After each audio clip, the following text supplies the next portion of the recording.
Et oui, avec l'info qui est sortie très récemment, comme quoi Didier Deschamps allait discuter avec Kylian Mbappé du brassard de capitaine, il y a eu pas mal de petites déclats, notamment celle de Johan Mikou, qui a indirectement dit que Kylian Mbappé était un petit peu un imposteur et qu'il fallait absolument qu'il lâche le brassard de capitaine. Et on va voir tout ça dans cette vidéo. Salut à tous les gars, c'est Azial.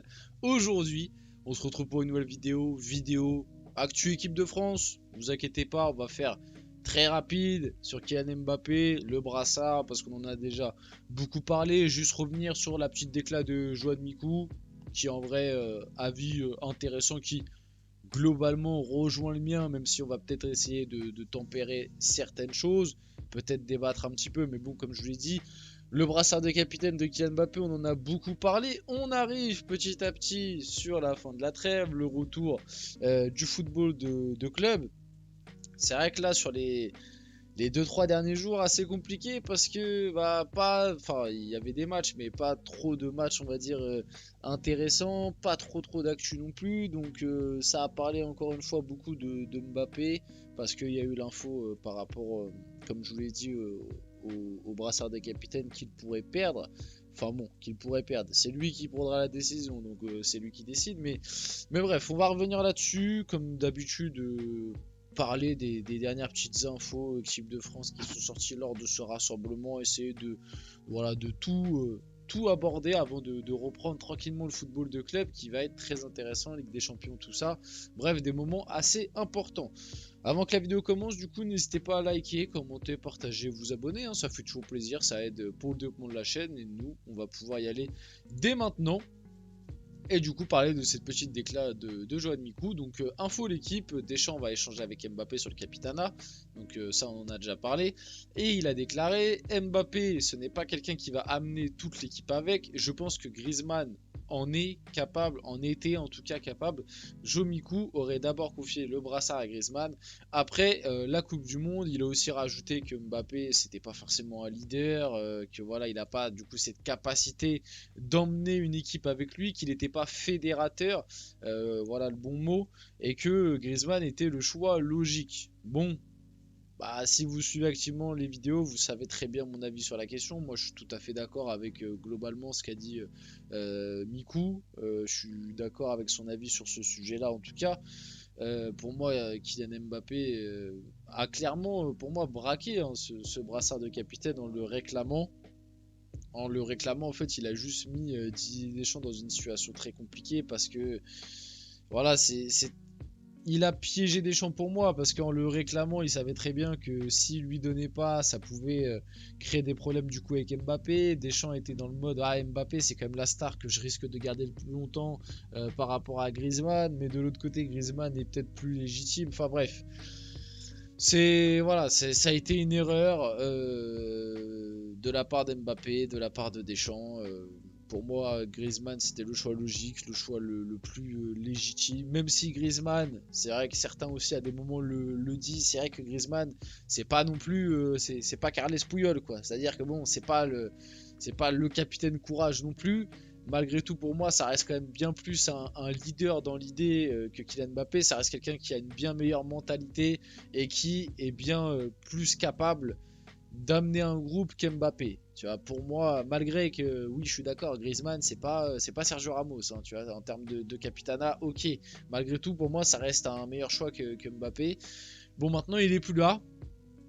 Et c'est un petit peu ça le problème pour moi, c'est que la situation maintenant pour moi elle est trop compliquée dans le sens où tu lui as donné Mbappé, ça fait quand même un an et demi maintenant qu'il est capitaine.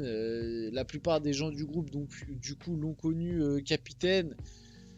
Euh, Tu vois, même si tu lui enlèves demain, ce serait trop compliqué. Et moi, j'aimerais qu'il y ait sanction, que Deschamps lui enlève le capitana. Bon, c'est pas le chemin que ça a l'air de prendre, puisque on parle de discussion, tu vois. Et que c'est Mbappé qui allait prendre la décision finale. Donc, je vois pas pourquoi Mbappé il dirait, bon, bah, moi, je lâche le capitana. S'il le fait, honnêtement, je serais très surpris.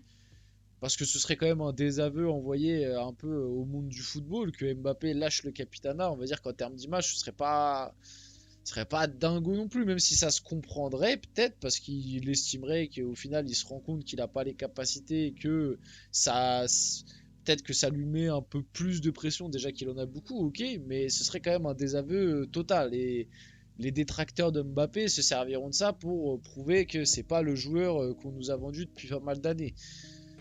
Donc on est dans une situation trop compliquée sur le capitana. Honnêtement, moi, le truc du capitana de l'équipe de France de Mbappé, ça me prend un peu la tête. Voilà, on a déjà beaucoup échangé là-dessus. La plupart des gens maintenant sont tous d'accord pour dire que c'est un mauvais capitaine. Moi, je le disais déjà à l'époque, même à l'époque au PSG, quand ça a parlé de lui donner le brassard au PSG, j'ai toujours dit qu'il fallait absolument pas donner le brassard à ce mec, il envoyait pas. En fait, c'est pas un leader, c'est juste simple, net, efficace. Tu peux être un très bon joueur de foot, même un excellent joueur de foot, et pas forcément être un leader. C'est vrai qu'en fait, on a souvent cette image, et notamment en sélection, parce que je sais pas, c'est un truc qui s'est répandu dans les sélections depuis un moment, mais voilà, c'est qu'en gros, souvent en sélection, c'est la star qui a le capitana. À l'époque, c'était le cas avec Pelé. Et si je me trompe pas, il me semble que Pelé, à un moment, il a été capitaine du Brésil. Maradona a eu le brassard de capitaine. Messi, très récemment. Cristiano Ronaldo. À des moments, Neymar, il me semble aussi, a eu le brassard de capitaine, même si c'était plus Thiago Silva. Mais enfin bref, sur les dernières années, Zidane, il me semble aussi, bon, pas en 98, mais après, il me semble que Zidane a eu le brassard de capitaine aussi, même si de base c'était Deschamps. Enfin bref, souvent, on a un peu les joueurs stars qui prennent le brassard, mais souvent aussi ces joueurs stars en question qui prennent le brassard, c'est dans des âges avancés, plus dans leur fin de carrière, et c'est parce que ils ont quand même un côté fédérateur. Enfin voilà, Messi. Il a le brassard de capitaine désormais, mais Messi, il est hyper fédérateur et pourtant Messi, c'est peut-être pas forcément non plus le leader ultime. Je pense pas que Messi ce soit le mec qui gueule sur tout le monde, qui parle beaucoup, qui rassure. Enfin, peut-être qu'il le fait, mais vous avez compris. Tu vois, je pense Messi que c'est plus quelqu'un de réservé dans l'idée. Mais Messi, par contre, il emmène. Messi, il est capable de captiver une équipe avec lui, d'être hyper fédérateur. Mbappé, pour l'instant, il a pas ce truc. Ou en tout cas, il l'a plus. Et pour moi, il l'a pas eu non plus. Il l'a eu peut-être un peu, on va dire, allez, vas-y, en 2022, parce que sur son triplé en finale, ok, c'est vrai que c'est fédérateur, mais à part ça, globalement, voilà, je lui ai jamais décerné ce truc, tu vois. Même au PSG, même. Enfin voilà, pour moi, Mbappé n'est juste pas un leader. C'est un leader technique, si vous voulez, sur le terrain, techniquement. C'est un excellent joueur de foot, si vous voulez, encore qu'il traverse une période compliquée, mais pour moi, c'est juste pas un leader. Et puis, on va passer à la suite, parce que j'ai déjà beaucoup parlé sur ce sujet. Les 3 meilleurs joueurs de l'équipe de France en 2024 selon les notes l'équipe. Et moi je trouve que cette info est quand même très inquiétante. Mike Maignan, Saliba ou Pamecano. Avec des notes pas hyper élevées, hein. 5,9, 5,8, 5,7. C'est un tout petit peu au-dessus de la moyenne, quoi. Même si c'est vrai que l'équipe, très souvent, note, on va dire, de manière excessive. Malgré tout, ça reste quand même des moyennes pas très très hautes. Pour moi, ça montre quand même qu'encore une fois, l'année 2024 de l'équipe de France n'a pas été très très bonne. Quand tu prends en compte que déjà les 3 meilleures notes moyennes soient des notes pas très élevées et qu'en plus tu prends en compte que ces 3 notes ce soit ton gardien et tes 2 défenseurs centraux, pour moi ça révèle quand même la tendance qu'on a eue de cette équipe de France en 2024, hein. Ça montre une équipe qui a pas été très bonne et qui le secteur où tu as peut-être été le meilleur c'est ta défense centrale et ton gardien, donc ça montre que t'as pas proposé du Joga Bonito, quoi. Ça montre qu'il y a bien eu un problème quelque part, mais ouais, cette info est juste là pour montrer que ça résume bien l'année 2024 de l'équipe de France, qui pour moi a été une année ratée, hein, sur plein d'aspects dont on a déjà parlé. J'en ai fait une vidéo. N'hésitez pas à aller la voir si vous voulez avoir un peu plus de détails sur ce sujet en question. Quel est le vôtre?